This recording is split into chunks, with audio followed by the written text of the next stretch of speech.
2023 সাল পর্যন্ত সিকে রুয়েট একটা গুচ্ছ ভর্তি পরীক্ষার মাধ্যমে স্টুডেন্ট সিলেক্ট করতো। বাট গত বছর 2024 থেকে চুয়েট, কুয়েট, রুয়েট প্রত্যেকটা ইঞ্জিনিয়ারিং ইউনিভার্সিটি আলাদা আলাদা অ্যাডমিশন টেস্ট নেওয়া শুরু করছে এবং রুয়েট ভর্তি পরীক্ষা কিন্তু একটানা পরীক্ষা দুইটা, ঠিক বুয়েটের মতো। আপনাদের অনেকেরই স্বপ্নের ইঞ্জিনিয়ারিং ইউনিভার্সিটি রুয়েট। সো আজকের ভিডিওতে আমরা একটু বিস্তারিত কথা বলবো রুয়েটের অ্যাপ্লিকেশন রিকোয়ারমেন্ট এবং ভর্তি পরীক্ষা নিয়ে। এই ভিডিওতে আমি যে ইনফরমেশনগুলো শেয়ার করতেছি সেটা রুয়েটের বিগত বছরের ভর্তি পরীক্ষার সার্কুলার থেকে নেওয়া। তুমি চাইলে রুয়েটের ওয়েবসাইট থেকে ডাউনলোড করে নিতে পারো। ওকে, তো আমরা প্রথমে একটু দেখি রুয়েটের ফর্ম তুলতে আপনার ন্যূনতম যোগ্যতা কি লাগবে। রুয়েটের ফর্ম তোলার জন্য আপনার এসএসসি পরীক্ষায় ন্যূনতম জিপিএ লাগবে 4। এইচএসসি পরীক্ষাতেও ন্যূনতম জিপিএ লাগবে 4। তবে ফিজিক্স, কেমিস্ট্রি, ম্যাথ এবং ইংলিশ এই চারটা মিলিয়ে আপনার ওভারঅল জিপিএ ন্যূনতম 18 হওয়া লাগবে, পুরোপুরি কুয়েটের মতো। মানে হচ্ছে ধরেন আপনি ফিজিক্স, কেমিস্ট্রি আর ইংলিশে প্লাস পাইলেন, ম্যাথে পাইলেন এ, আপনার ওভারঅল জিপিএ 19, আপনি ফর্ম তুলতে পারবেন। আপনি ফিজিক্স আর কেমিস্ট্রিতে প্লাস পাইলেন, ম্যাথ আর ইংলিশে পাইলেন এ, আপনার ওভারঅল জিপিএ 18, আপনি ফর্ম তুলতে পারবেন। এভাবে অ্যাপ্লিকেশন শেষ হওয়ার পর রুয়েট প্রথমে 24,000 স্টুডেন্টকে সিলেক্ট করে প্রিলিমিনারি এক্সামের জন্য এবং এই সিলেকশনটা জিপিএ আর নাম্বারের উপর বেস করে। তার মানে এখানে একটা কাটমার্কের ব্যাপার আছে। রুয়েট ভর্তি পরীক্ষার জন্য আপনি কাটমার্ক মোটামুটি 82 থেকে 83% এই রেঞ্জের মধ্যে চিন্তা করতে পারেন। এখন এই যে 24,000 স্টুডেন্টকে সিলেক্ট করা হলো, তারা একটা প্রিলিমিনারি এক্সাম দিবে। এই এক্সামটা কত মার্কের? প্রিলিমিনারি এক্সাম 100 মার্কের এবং এখানে সাবজেক্ট হচ্ছে 4টা, ফিজিক্স, কেমিস্ট্রি, ম্যাথ আর ইংলিশ। ফিজিক্স, কেমিস্ট্রি, ম্যাথ থেকে 30টা করে এমসিকিউ থাকবে আর ইংলিশ থেকে 10টা এমসিকিউ থাকবে। টোটাল হচ্ছে 100টা এমসিকিউ, 100 মার্কের একটা এমসিকিউ এক্সাম।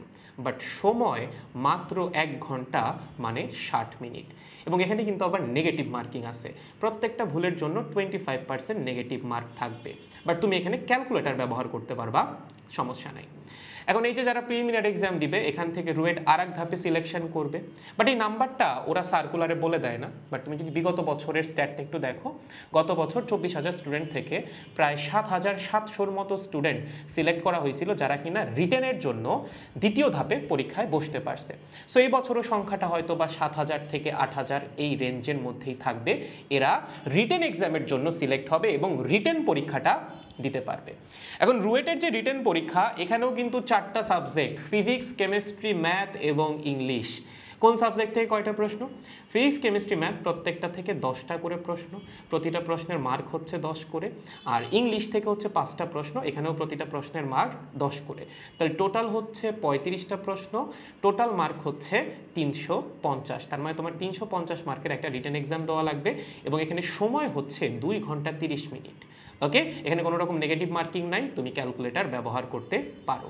এবং এই রিটেন এক্সামের পর রুয়েট ফাইনালি গিয়ে 1235 জন স্টুডেন্টকে সিলেক্ট করবে যারা কিনা রুয়েটে পড়ার সুযোগটা পাবে। তাহলে আমি একটাবার সামারি করে দিই। ফর্ম তোলার জন্য যে রিকোয়ারমেন্টটা, আপনার এসএসসি পরীক্ষায় ন্যূনতম জিপিএ লাগবে 4, এইচএসসিতেও ন্যূনতম জিপিএ লাগবে 4, তবে ফিজিক্স, কেমিস্ট্রি, ম্যাথ, ইংলিশ চারটা মিলিয়ে ওভারঅল জিপিএ লাগবে ন্যূনতম 18। এখান থেকে রুয়েট প্রথমে 24,000 স্টুডেন্টকে সিলেক্ট করবে, তারা প্রিলিমিনারি এক্সাম দিতে পারবে। প্রিলিমিনারি এক্সাম হবে 100 মার্কসের, ফিজিক্স, কেমিস্ট্রি, ম্যাথ প্রত্যেকটা থেকে 30টা করে এমসিকিউ, ইংলিশ থেকে 10টা করে এমসিকিউ, নেগেটিভ মার্কিং আছে 25%, ক্যালকুলেটর ব্যবহার করতে পারবা। প্রিলিমিনারি এক্সাম থেকে 7,000 বা 8,000 এই রেঞ্জের মধ্যে একটা স্টুডেন্টকে সিলেক্ট করা হবে, তারা রিটেন এক্সাম দিতে পারবে। রিটেন এক্সাম হচ্ছে 350 মার্কের একটা এক্সাম, ফিজিক্স, কেমিস্ট্রি, ম্যাথ প্রত্যেকটা থেকে 10টা করে কোয়েশ্চেন, ইংলিশ থেকে 5টা কোয়েশ্চেন, প্রত্যেকটা কোয়েশ্চেনের মার্ক 10 করে, ওভারঅল 350 মার্ক। পরীক্ষার সময় হচ্ছে 2.5 ঘন্টা, কোনো নেগেটিভ মার্কিং নেই, ক্যালকুলেটর ব্যবহার করতে পারবেন। এবং ফাইনালি গিয়ে 1235 জন স্টুডেন্টকে সিলেক্ট করা হবে যারা কিনা রুয়েটে পড়ার সুযোগ পাবে। আই গেস বুঝতে পারছেন। তাহলে ভালো মতো পড়তে থাকেন, হতাশ না হয়ে। The engineering dream isn't finished yet. Best of luck.